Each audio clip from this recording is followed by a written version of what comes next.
Good morning and welcome to day 16 of the electric arc furnace install. We've had a very good week last week. We've moved well forward. We've put the furnace tilting pit in, which is now fully aligned and connected to the hydraulic cylinder.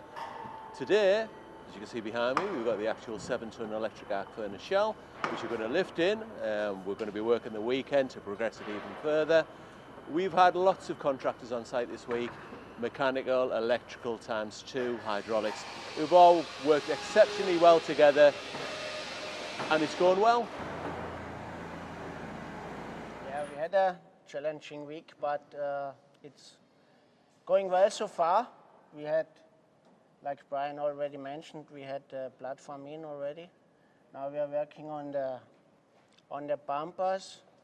We call them interlocks to keep the platform in a stable position where we can build on the next higher items, like we have the shell here in the background, what we want to place after we have secured the interlocks and the platform.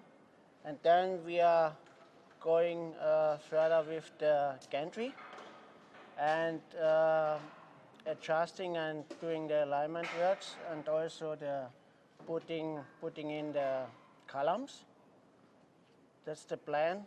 Also what the team's doing in the background is like connecting the hydraulic unit with pipelines and so on.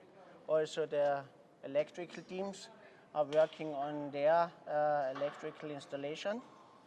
And we also ripped out old pipelines and cables and stuff like that.